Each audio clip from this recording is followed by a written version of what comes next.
4 p.m. games. First one I want to talk about, Saints at Chargers. What's the matchup that matters that you got here for this one, Carmen?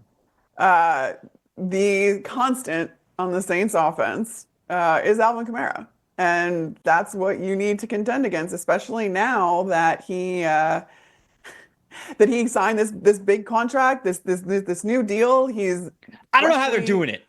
I don't either. Where are they getting the money from? I don't know. They're $81 million in the red when it comes to salary cap. What are you doing?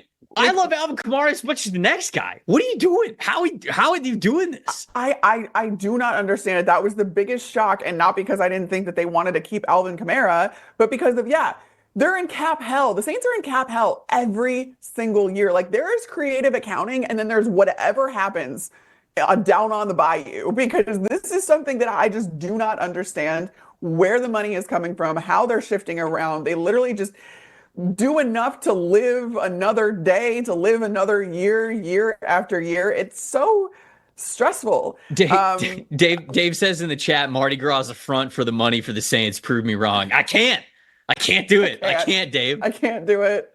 You're right. That's probably, there's collection tins that go around at Mardi Gras. Is someone that's been there? It's really just for Alvin Kamara's contract.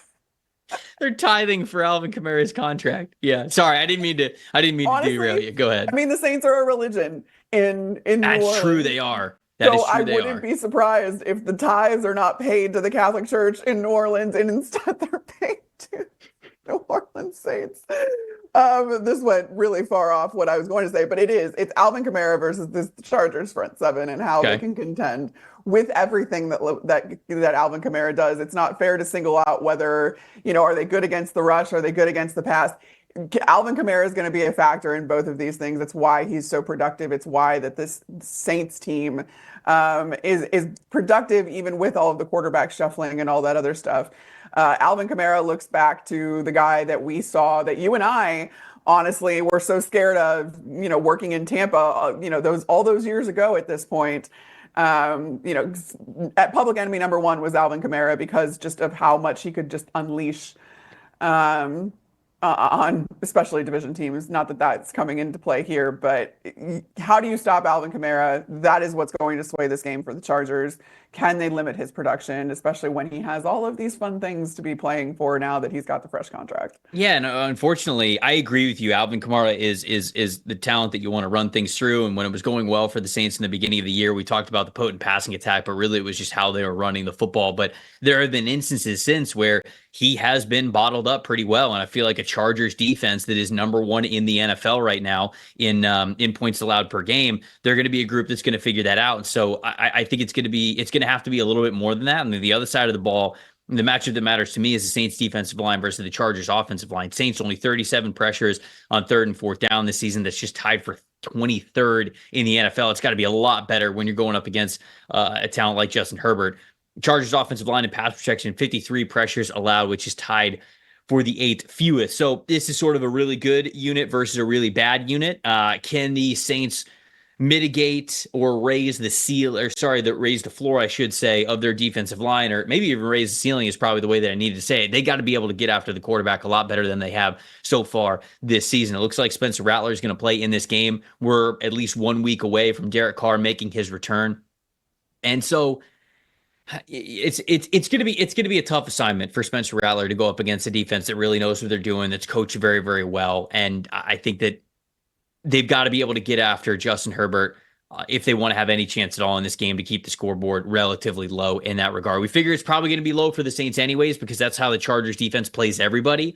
But the Saints defense has to do their side of things and make sure that the Chargers aren't lighting up the scoreboard themselves, which kind of goes into my plus factor, because the player that I think really needs to step up, or continue to step up, is probably the way to say it, for the Los Angeles Chargers is Ladd McConkey. Most catches on the team, gaining 10 or more yards. He is how this passing attack stays potent. So it's not a super explosive offense for the Chargers, but where they have success, it does typically come from Ladd McConkey. And that's, in my opinion, the way that they're going to have to continue to do things to score enough points to win this game. So I'll say McConkey in this one.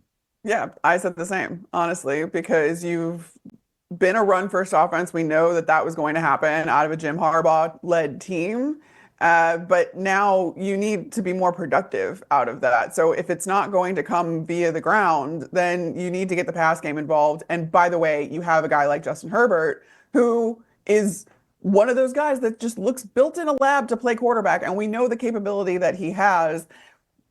Please unleash him a little bit more. I get it. You can still be a run first offense, but the way that you're going to get chunk plays, the way that you're going to get production, the way that you're going to put points on the board, which is what they've struggled with this year, is through the pass game. And it's certainly, especially against a team that maybe like you haven't done it yet as much. So whatever team you decide to kind of flip the script on, that's going to come as something that they didn't necessarily prepare for. So get Lad McConkey involved. I really like him. I think he should.